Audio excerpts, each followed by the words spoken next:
Hello everyone and welcome to the latest instalment of the LGMA Oral History Project. My name is Brett Chastel and it's my great pleasure today to be interviewing Ray Currie. Welcome, Ray. Thank you, Brett, and good afternoon to you. So this is one of our series of interviews we're doing with local government legends. How's it feel to be called a local government legend? I don't know about being a legend, but I was there for a long time.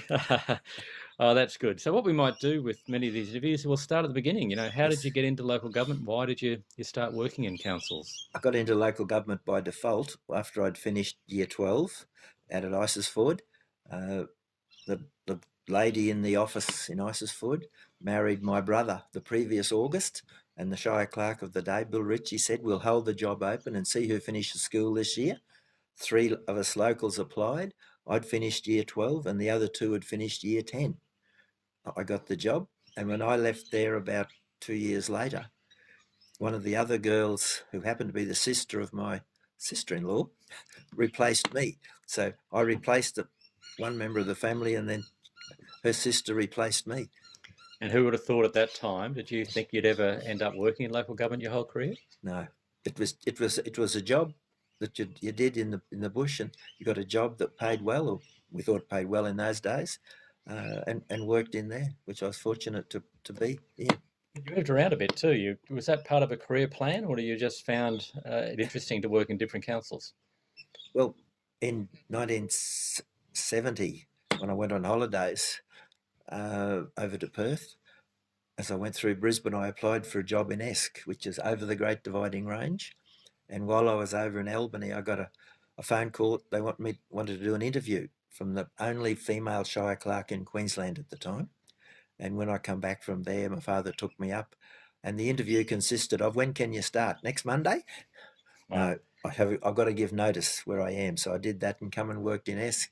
And at that stage, I said, "I've come over the Great Dividing Range. I will never go back over it to work." And then the lady I met in Isisford, who worked in with me, finished up as my wife. She worked in Brisbane, and we didn't earn enough money to get married. And after I'd been there 18 months or so, a job came up in Mundubbera Shire as cost clerk, and the wage was nearly 50% more. So very quickly we got married and moved to Mundubbera, and we were there for a couple of years, and CEOs changed, and Noel Gorrie came along as my boss, and we'd worked together in Esk as well, Noel and I. And went from cost clerk to senior clerk there, and my wife and I decided, and because I was number 2 in the office, which is deputy, I suppose, the senior clerk, we decided I could never be the top job. And we went to Boona to study for 6 years, went to Charlie Grant and spent 6 years external at Darling Downs Institute of Advanced Education, now USQ. Got a qualification, and then can't stay here forever. A job came up in Childers as deputy, took that, and then after 2.5 years there, the Shire Clerk's job came up in Kilkevin. Applied for that and got it. So that was your first and only CEO's, or in those days, town clerk's job. But Yep. how long were you town clerk there with CEO? 20 years to the day. Wow. To the day. And I probably wouldn't have had to do the university study if I'd been more ambitious when I was younger, because you might remember up until 1973, you did 4 subjects through the Department of Local Government, and I wasn't ambitious enough. I had one go at law, but didn't pass, which wasn't unusual in those days. And then by then I was too late. So then we had children, young family, and that sort of stuff. And then we just, as I said, decided to go to uni and spent 6 years doing 20 uni degree units to get a piece of paper. Wow. So 1986 came to Kilkevin, where we are today, yes, doing this interview, and retired here as well. Yes. So early on in your career, did you have some great role models that you looked up to that helped shape your career or your thinking? I mentioned 2 of them already, but the first one before that was a fellow in Isisford by the name of John Reid. He wouldn't sign anything that he hadn't read. You could put something in front of him when he's on the phone and busy, push it aside, wouldn't sign it. And I think that became one of my hallmarks in latter years. If someone, what I was doing, you put it in front of me, the girls knew, because I always used a fountain pen. If I didn't like it, I just put a big line across the middle of it and they'd take it away. So they knew that, and that was from John, make certain you don't sign anything you haven't read and know what it means. And the other two role models were Charlie Grant, an exceptionally smart man, very underrated. So what did you learn from him? One of the things I learned from him was when I was studying one of the law subjects, we were talking about the legislation where you throw rubbish out on the ground. And I said to him, do we have a copy of this legislation here? He said, no, but it says. And he quoted it because we bought a copy. And I thought to myself, he's a very unassuming man and he can quote the legislation that he needs to run a council. And the other role model's Noel Gorrie. As I say, I worked with Noel, and I think every time I applied for a position on the board, I think Noel was my nominator. There you go. So we'll come to your LGMA role Yes. a bit later. So Yes. 40 years, long time in local government, and Yes. you would have seen a lot of changes. What's the biggest change you think you've seen in that time? The change is more of a perception than a change, I believe, because we now talk about councillors can't do this, can't do that, and CEOs can't do this and that. But even though the Local Government Act has changed from the 1902 to the 36 to the 93. 93 Act, 2009, yep. The philosophy behind local government hasn't really changed. The councillors set the policy and the CEO runs it. But you've got to have a CEO who is capable of doing the work. Because when I came to Kilkheven, we had a new engineer as well. And so both of us were in the job. He started a month before me. And if we sent a grader to one particular part of our shire, the engineer had no say in what roads he graded. The councillor from that district told him what to do. And it was in the first year we had, like a lot of councils, ups and downs in funding and staffing. Was very soon after we came, actually, we had to put off 10 people of our workforce. And I decided then, along with the engineer, that will never happen again, ever. And it never happened again in my 20 years. We maintained a workforce that we could maintain through the whole year. We were probably a bit low at times, but it was better to be a bit low and then run it over into the beginning of the year. So it was a matter of maintaining an efficient organisation from the bottom to the top. So what's your highlight over those 40 years? What's the thing you look back on with most pride? Probably the interaction with our local community. Couple of things we did that I used to get into trouble from my counterparts. Every quarter, I'd put all the councillors and the 3 managers and myself in a vehicle and go out to our community to 4 different places. And when you do that, it keeps your feet on the ground, because Joe Blow will ask a question and you've got to answer it honestly, because you've got him there. Not that you wouldn't answer it honestly. You've got councillors. So it keeps you very open and accountable in the field. And the other thing that we did in terms of keeping to the community, we ran 2 offices outside of Kilkheven, one in Widgie and one in Gameri, and they were manned every week, and they were only manned by the shire clerk, the engineer, the healthy, and the accountant. So once a fortnight, I'd go to one of them, and you're in a room that's got no back door, and people come in and can ask you anything about Very accountable. local government. Yeah. So to me, it's the accountability that we had. And I must admit, not a lot of councils did that same sort of thing. But to me, it's accountability with the public. Did you have any lowlights? Times were a bit tough? Well, not that I can recollect. I had a low light, and I was totally supported by council. I lost a daughter 30 years ago in a traffic accident, and the council came right behind me. You can do this or do that. They even sent a bus down to her funeral. Wow. So obviously well regarded and I still talk to councillors now Yeah. that I see. I have morning tea every couple of times a year with a couple of them still today. And very embedded in this community after 20 years as the Oh, town clerk CEO. So tell me what you do in v- the local community v- now. very embedded. And I made this comment last Tuesday that when you retire and you live in a small community, you should retire away from the small community because you then get embedded in everything that happens. Virtually So now, all what of what are you the doing now? all of the organisations in town, probably bar one, I still have some input into. The kindergarten, I I'm on their interview panel for staff. Yep. This Historical Society. well, yes, historical society. I've been the president and a life member there for years, and my wife was she's also a life member and a permanent volunteer there since just after we came. What other ones? The golf club, I'm involved. I've been the secretary of the golf club, except for last year, for nearly 10 years. And I get called the boss out there. And even the CWA, I go to all the CWA annual general meetings because I get involved there as returning officer. And this year, I had a phone call 8 o'clock the night before their AGM to say the person who was going to chair it and be guest speaker couldn't come. Could I be able to do that?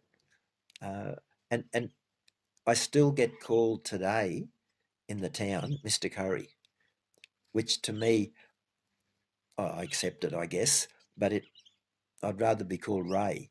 But you'd be surprised the number of people who still call me Mr. Currie. Well, Mr. Currie, what's the best advice you ever received, either when you were coming through the ranks or when you became the town clerk? The best advice was a long time ago.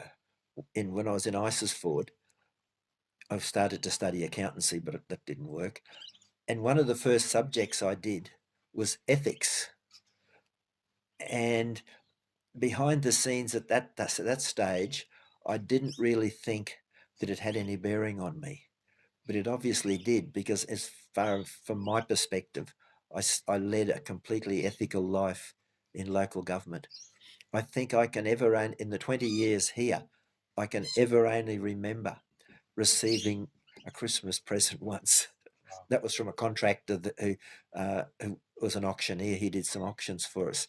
So no, I never. And the other thing I never did, I didn't socialise much in the 20 years, and I never drank much in town here because I always said, I want to remember tomorrow what I said last night. And if I socialised too much, I always had the potential to issue someone with a notice. So it didn't matter who you were, if there was going to be a notice issued, you were going to get it. Not because you were a friend or not a friend of Ray Currie. If you deserved it, you got it. Uh, so I guess to me, it's leading an ethical lifestyle in the community, which I think is important. What was the most difficult part of being a CEO from your perspective? And then I'll probably ask you what's the best part, because the two are really the similar issues. They're connected. Yeah. I don't think I really had difficult parts because I had a council from the very early stage who supported me wholeheartedly, which makes a big difference. I had a staff that would virtually do anything for me. I had a run in with a staff member not long after I started here. He was our cost clerk, and I didn't learn this until 20 years later. Well, I knew what had happened. We was out in the back room and spent half the day reading the Courier Mail. So I put him outside my office so I could keep an eye on him. And there was a little swing door in the front of the office, and he was the nephew of a fairly well-respected councillor. And as he come through the door, this little swing door, basically telling me I couldn't do what I was doing and things like that. And apparently, I said to him at the time, well, while I'm working here as the Shire Clerk, there's only one God and it's me. And I got out of his way and he went through. And I only learned that, I obviously said it, but that name stuck to me apparently, Oh. God, because I also had a way of the previous CEO to me, or the one two back, was what we term a no CEO. You ask him something, no. The one who came after him and before me was a yes, and I came as a no. So when I said something, people didn't argue with me. If the staff wanted something and they couldn't have it, I'd answer straight away, yes or no, and they accepted that, because in my opinion, I and my managers led by example in the organisation, even to the stage when we went from a 40-hour week to a 38-hour week. We had RDOs. The managers and me and myself never had an RDO. We worked every day. So how did you feel, you were town clerk or CEO as the title changed Yes. during your period for Yep. 20 years at Kilkevin? Yep. And then the 2008 amalgamations came along, which subsumed that council into the broader Gympie region. Did that affect you deeply? Yes. People will still tell me what happened wasn't right. But anyway, I said before amalgamation that if we get a council that looks after the whole area, and we had that here, and a set of directors who look after the whole area, amalgamation will work. And I don't know of too many councils in Queensland that had that across the board. And I'd been the CEO here for just a spot under 22 years, and my counterpart in Gympie had been less than 2 years. And I believe there'd been a deal done for the pre-committee that whichever mayor got the chairman role, the other CEO would be the secretary of that committee. Well, that was the first downfall. The chairman and the CEO both came from Gympie, so our lot were rolled. And then when we had amalgamation, I knew Ken, who I knew anyway, was the acting because of that role. And then, not very soon after, council decided that they'd appoint him as the incoming CEO. And from memory, that was on a Wednesday or a Thursday. And he rang me the day after. Accepted, nothing I could do about it. My wife and I, of the time, sat down that night and decided, I can't put on tape what we decided, but that we wouldn't go ahead with it.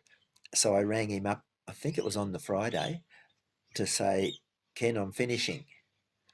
When, Ray? I said, next Tuesday. Because Tuesday happened to be exactly 20 years after I started here. And I think that caused a bit of a turmoil. But bearing in mind that after amalgamation, the incoming mayor and deputy mayor were both my mayor and deputy mayor. And that did not go over well with the people in this part of the world who held me in regard for those two people who I'd worked with, particularly the mayor, for so long. So one of the unusual things about you, and I don't mean that in a bad way, by the way, is that you then subsequently had a stint as a councillor. Yes. Were appointed for a vacancy. I'll put the other bit in first there, Brett.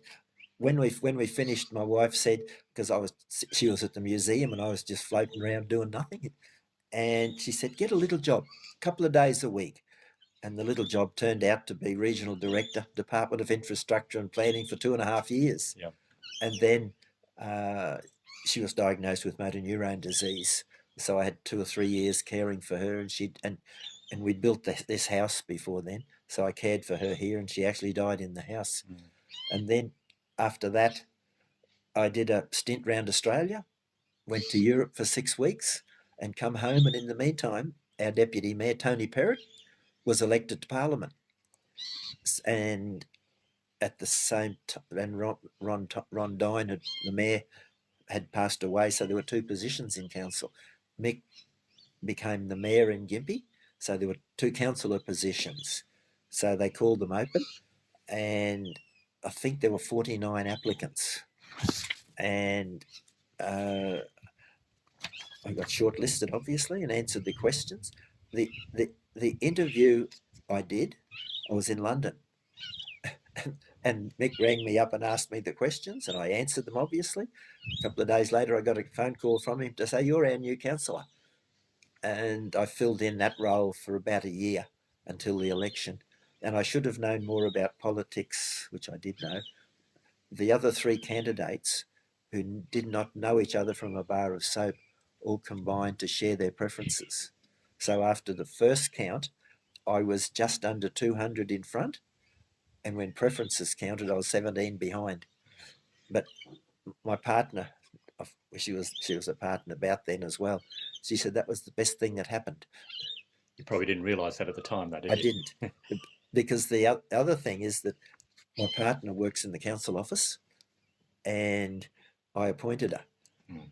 And the other three girls, the four girls that all work in the Kilkeven branch office, were all appointed by me, and they're all still there. Wow. Uh, So, what's been the best thing about your local government career?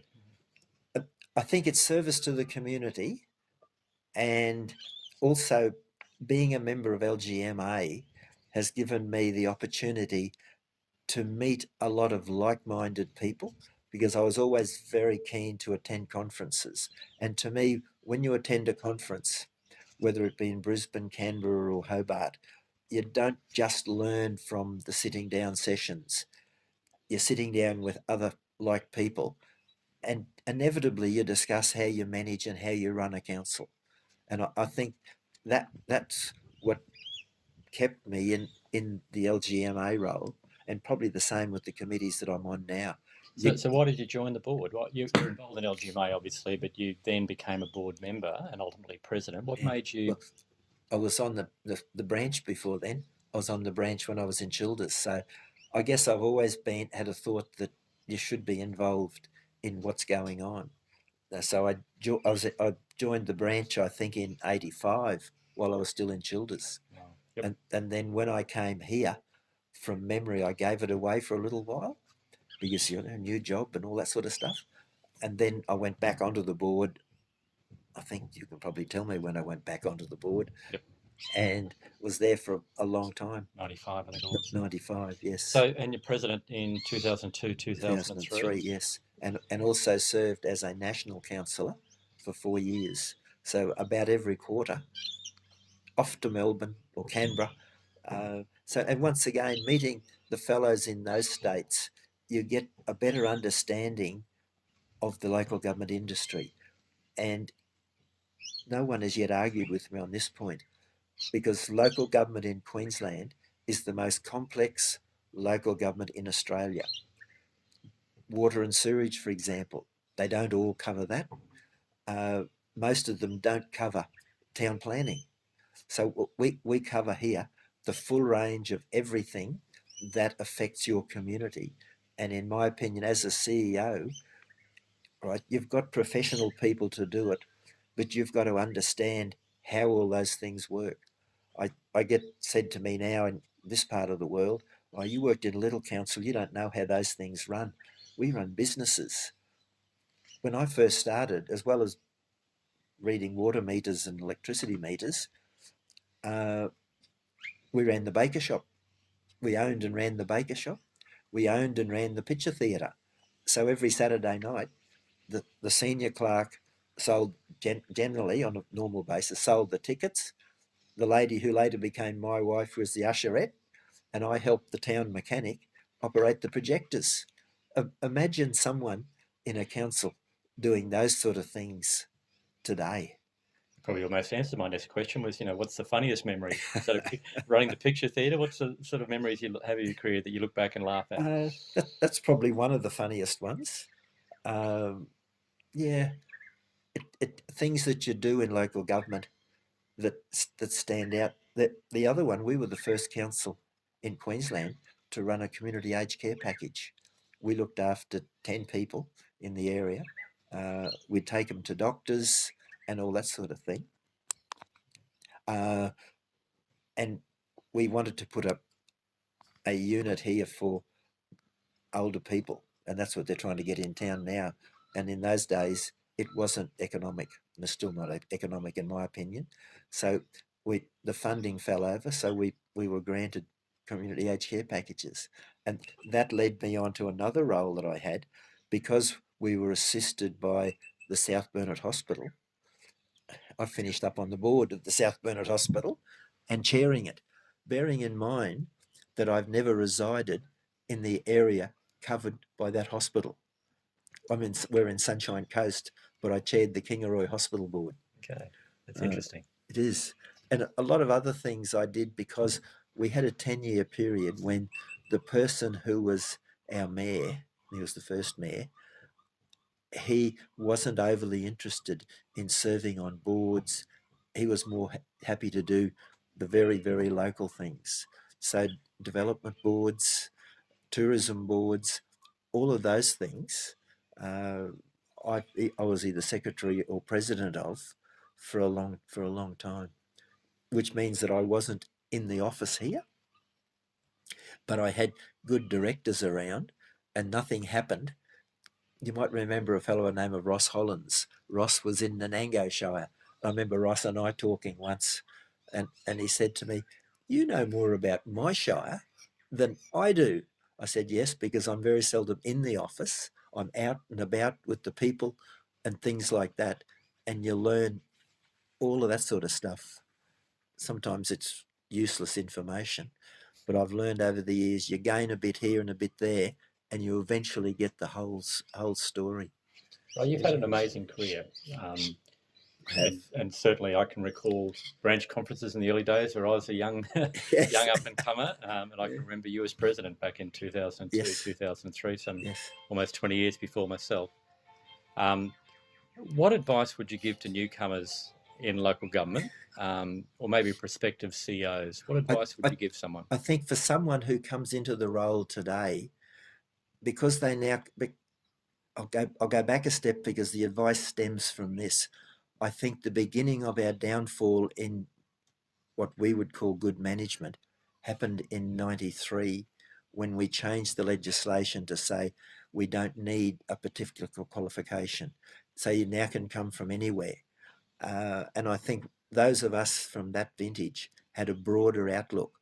So I think people that are coming in today, and engineers, accountants, architects, they need to understand what local government does and how it operates across the full spectrum of the industry. Because I always said in a working life, accountants and engineers do not make good CEOs. And my reasoning for that is they are numbers people. They are very good at numbers. That's why we employ them. Whereas to be a CEO, a general manager, or a shire clerk, whatever you want to call it, you have to have a much broader outlook on job and life, and get out amongst the people to a far greater degree. So that would be my advice to younger fellas and girls coming on today. Thanks, Ray. There's some great lessons there from 40 years experience. And I think that Yes. broader life experience is really the summary of it, to understand people, Yes. not just numbers. Yes. Yes. Well, thanks very much for your time today. This is another one of the great interviews in our LGMA oral history program for LGMA. And thanks very much for your time. And No problem. appreciate visiting you here at Kilkeven. It's been great. If you come through at any time, Brett, you're always welcome. Thank you very much.